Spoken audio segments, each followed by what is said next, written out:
میں گزر رہا تھا ایک جگہ سے، تو چوراہے پر کچھ پڑھے لکھے جاہل بیٹھے ہوئے تھے، اور بیٹھنے کے بعد آپس میں باتیں معلوم ہے کیا کرتے تھے؟ وہ کر رہے تھے کہ سب سے زیادہ امت کا بیڑا جو غرق کیا ہے نا، وہ مولانا نے کیا ہے۔ جی آپ ہنس رہے ہیں، یہ ہنسنے کی بات نہیں، اللہ کی قسم آپ کے سروں پر جو ٹوپی سلامت ہے نا، انہی مقدس علماء کی وجہ سے سلامت ہے۔ آپ کے چہروں پر جو داڑھی سلامت ہے نا، انہی مقدس علماء کے قدم مبارک کی برکتوں سے سلامت ہے۔ یہ ہنسنے کی بات نہیں، یہ رونے کی بات ہے۔ آپ نے نہیں دیکھا یہ مصطفیٰ کا دین ہم تک کیسے آیا؟ سرکار کائنات دنیا میں آئے، سرکار آئے، اس کے بعد مصطفیٰ جب جانے لگے نا، تو مصطفیٰ پیغام دے کر کے گئے تھے، انا خاتم النبیین لا نبی بعدی، میں اللہ کا آخری پیغمبر ہوں، مجھ پر نبوت ختم کر دی گئی، اب کوئی بھی نبی نہیں آئے گا۔ صحابہ نے کہا تھا یا رسول اللہ جب کوئی نبی نہیں آئے گا پھر امت کا جو ہے نا بھلا کیسے ہوگا، امت کی خیر خواہی کون کرے گا؟ تو سرکار کائنات ارشاد فرما کر کے گئے تھے اور کہتے تھے میرے صحابہ گھبرانے کی ضرورت نہیں ہے، آخر تک آنے والے لوگوں کو یہ میسج دے دینا میں تو جا رہا ہوں لیکن زمین پر اپنے وارثین کو چھوڑ کر کے جا رہا ہوں۔ یہ 5,000 پر آپ کی خدمت کرنے والے لوگ معمولی لوگ ہیں، یہ وہ لوگ ہیں ان میں جو تعلیم حاصل کرتا ہے اس کا مقام یہ ہے جب وہ گھر سے نکلتا ہے فرشتے اس کے پیروں کے نیچے اپنے پر کو بچھا دیتے ہیں۔ آپ ذرا سوچیں جی، جب قرآن سیکھنے والے کا مقام یہ ہے جب گھر سے نکلتا ہے تو فرشتے پر بچھاتے ہیں، پھر قرآن پڑھانے والے کا مقام کیا ہوگا؟ سبحان اللہ۔ جب قرآن سکھانے والے کا مقام کیا ہوگا؟ لیکن ہمارے قوم نے کچھ نہیں سمجھا، صرف اتنا سمجھا 5,000 دو، امامت کراؤ، گھر پر پورے محلے کی فاتحہ پڑھاؤ۔ ہاں یہ فاتحہ والوں نے اتنا ذلیل کر کے رکھا ہے اماموں کو، بیچارہ جمعرات کو آ کر کے بیٹھے یہ چین نہیں لینے دیتا، دوسرا آ جاتا لے کر بنیان میں، حضرت امی بلا رہی ہے فاتحہ پڑھ دو۔ ارے باپ کا نوکر ہے امام کا، امام کو آپ نے طے کر کے رکھا تھا، امام کا یہ کام نہیں ہے، بلکہ امام کون ہے؟ امام اللہ اکبر جو مصطفیٰ کے دین کا وارث ہے۔ سرکار نے خود فرمایا جس نے ایک عالم سے مصافحہ کیا گویا اس نے مجھ سے مصافحہ کیا، جو ایک عالم کی نشست میں بیٹھا گویا وہ میری نشست میں بیٹھا، جس نے ایک عالم سے ایک عالم کا چہرہ دیکھا اس نے گویا میرا چہرہ دیکھا، اٹھا کر کے پہنچا تو بکرے کی طرح امام صاحب فاتحہ پڑھ دو۔ ارے اپنے دل میں خود تک لے کر کے پہنچتے ہو اور کچھ زیادہ کر والوں کو تو آقا کہتے ہوئے سنا، وہ کہتے امام کا کام ہی کیا ہوتا ہے، نماز پڑھائی اس کے بعد سو گئے، جا کر کے کھایا پھر سو گئے۔ میں کہتا ہوں ذرا آ مسجد میں اور آنے کے بعد ایک ماں اپنے بیوی بچوں کو چھوڑ کر کے دکھا دے، دال آٹے کا بھاؤ سب سمجھ میں آ جائے گا۔ آپ نے خود تک تو نکال دی، آپ بیکار سا چڑھا ہوا چہرہ لے کر کے امام کے پاس پہنچے، اپنے گناہوں میں اضافہ کیا، خدا کی قسم اپنا مسکراتا ہوا چہرہ امام کے پاس لے کر کے جاتا اور مقدس چہرے کا مسکراتے ہوئے تو دیدار کر لیتا، ادھر ایک امام کا دیدار کرتا ادھر مصطفیٰ کی سنت کا تجھے ثواب ملتا۔ لیکن کوئی سمجھا کوئی نہیں، سمجھا ہی نہیں۔ ایک عالم کا دیدار کرو نا، سرکار نے فرمایا گویا اس نے میرا دیدار کیا۔ آپ نے کبھی جملوں پر غور نہیں کیا، صرف بس گئے تھوڑی دیر کے لیے، محفل میلاد سجائی گئی، آپ آئے، آنے کے بعد دیکھا کون سے والے شاید صاحب اچھا پڑھ کے گئے تھے، کون سے والے تقریر کرنے والے صاحب اچھی کر کے گئے تھے، ہمارا من بہلا کر کے گئے تھے کہ نہیں گئے تھے، یہ ہمارا معاملہ ہو چکا ہے۔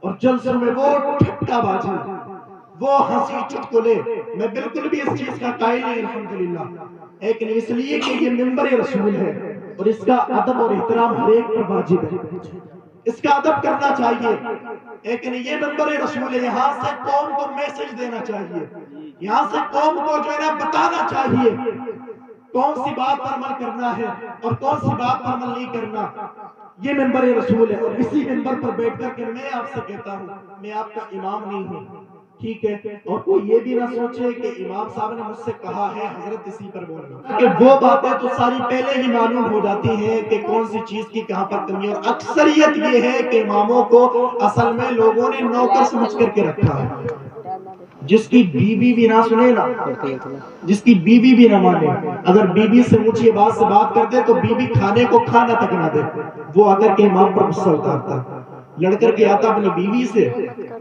لڑائی اس سے لڑتے آیا، مرا جا رہا، اور آنے کے بعد امام صاحب سے آ کر کے غصہ اتار رہا، تو وہاں کیوں بیٹھے تھے آپ شورائے پر؟ وہ وہاں کا بیٹھے، آپ کا کام ہے بیٹھنا، آپ وہاں کیوں چلے گئے؟ کیا کرے اگر وہ امام حجرے میں رہے بیچارہ تب بھی پریشانی کہ دن بھر پڑے ہی رہتے ہیں، اگر کہیں باہر نکل جائے تب بھی پریشانی، جائے کہاں؟ جائے کہاں؟ آسمانوں میں پرواز کرے جا کر کے کیا؟ یہ امام ہے، ان کا ادب کیا کرو، لیکن ان کا ادب کیا کرو، اس لیے ادب کیا کرو کہ یہ جو ہے نا نائب مصطفیٰ ہے، سبحان اللہ، نائب مصطفیٰ ہے، ہلکے میں مت لینا، بولک بات ہے۔ قوم نے صرف اتنا یہ سمجھا کہ 5,000 دے دو امامت کرا لو بس چھٹی۔ میں بتاؤں آپ کو عالم کی شان، بتا دوں منہ نہیں ہلاؤ، 50 گرام کی زبان ہلا کر کے بولو۔ عالم سرکار کائنات علیہ السلام نے فرمایا ایک بندہ لایا جائے گا میدان محشر میں، اعمال تولے جائیں گے، حساب ہو گیا، اعمال اچھے نہیں، صرف گناہ اس کے عمل میں بھرے ہوں گے، صرف گناہ بندہ دنیا میں کر کر کے آیا ہوگا، اس کا فائنلی حساب ہو گیا ہوگا، فرشتے گھسیٹ کر کر کے جہنم کی طرف لے کر کے جانے لگیں گے، پھر پیچھے سے ایک منادی ندا دے گا اور کہے گا فرشتوں ٹھہر جاؤ، رکے گا، اللہ رب العزت فرمائے گا فرشتوں اس سے پوچھو کیا کوئی اس کے گھر میں عالم تھا؟ سبحان اللہ، بے شک، اے نوابتوں سے سبحان اللہ، کیا کوئی اس کے گھر میں عالم تھا؟ فرشتے کہیں گے تیرے گھر میں کوئی عالم تھا؟ کہے گا نہیں میرے گھر میں کوئی عالم نہیں تھا۔ اچھا فرشتوں اس سے پوچھو کیا اس کے پوری رشتہ داری میں پورے خاندان میں کوئی عالم تھا؟ کہے گا نہ رشتہ داری میں کوئی عالم تھا نہ میرے خاندان میں کوئی عالم تھا۔ اچھا فرشتوں سے مولا فرمائے گا اب پوچھو کیا کوئی اس کا پڑوسی عالم تھا؟ کہے گا پڑوسی بھی کوئی عالم نہیں تھا۔ پھر اللہ رب العزت کا فیصلہ تو دیکھے، اور علماء کی شان کا اندازہ یہاں سے ذرا آپ لگاتے چلیے گا۔ اللہ تبارک و تعالیٰ فرشتوں سے کہے گا اے فرشتوں ذرا اس سے پوچھو تو صحیح، اس کی رشتہ داری میں بھی کوئی عالم نہیں تھا، اس کے خاندان میں بھی کوئی عالم نہیں تھا، اس کے جو ہے نا پڑوسیوں میں بھی کوئی عالم نہیں تھا، پھر اس سے ذرا پوچھو تو صحیح کہ کوئی اس کی اللہ پر یہ کبھی عالم کی نشست میں بیٹھا تھا، عالموں کی مجلس میں بیٹھا تھا، علماء کے پاس بیٹھ کر کے کچھ جو ہے نا اس نے علماء کا دیدار کیا تھا کہ نہیں کیا تھا، اس نے علماء کی زیارت کی تھی کہ نہیں کی تھی، علماء کی نشست میں کبھی بیٹھا تھا کہ نہیں بیٹھا تھا، علماء سے مصافحہ کیا تھا کہ نہیں کیا تھا۔ تو یہ تینوں سوال ہوں گے، فرشتے کہیں گے بتا کیا کبھی عالم کی نشست میں بیٹھا تھا؟ کہے گا نہیں بیٹھا تھا کبھی بھی۔ فرشتے کہیں گے کیا کبھی کسی عالم سے مصافحہ کیا تھا؟ کہے گا کبھی نہیں کیا تھا کسی عالم سے مصافحہ۔ فرشتے کہیں گے کیا کبھی کسی عالم کی زیارت کی تھی؟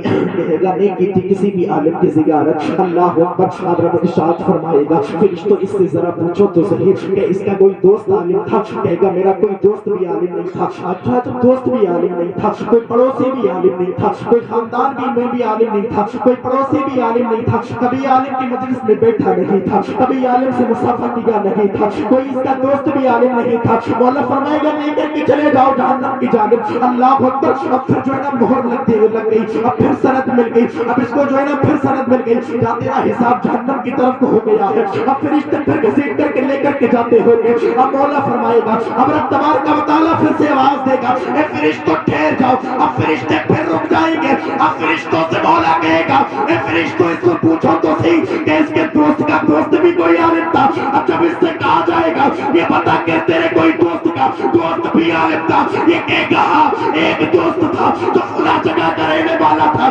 اس کا ایک دوست تھا۔ اللہ اکبر، میرے دوست کا دوست ایک عالم تھا۔ اللہ پاک فرمائے گا فرشتوں کہہ دو اسی عالم کی برکت سے ہم نے اس کے سارے گناہوں کو معاف فرمایا، اسی عالم کی وجہ سے، اسی عالم کی وجہ سے۔ کوئی خاندان میں بھی نہیں تھا، کوئی رشتہ داری میں بھی نہیں تھا، کوئی پڑوسی بھی نہیں تھا، کوئی گھر میں بھی نہیں تھا، کوئی دوست بھی نہیں تھا، دوست کا بھی دوست تھا۔ اس عالم کی برکت سے اللہ پاک نے سارے گناہ معاف کر دیے۔ کیا سمجھے آپ نے؟ اندازہ لگائے کوئی ہو للو پنچو جو دنیا میں بڑا بزنس مین ہے، دنیا میں بڑی کماتا ہے، بڑی اپنی شہرت کے ڈنکے بجواتا ہے، اس کی چلے گی کیا میدان محشر میں؟ بولے بولے آپ بولیں ذرا، لیکن ایک علماء کی چلے گی، سبحان اللہ، یہ علماء لوگوں کی شفاعت فرمائیں گے، ہاں یہ وہ عالم دین ہے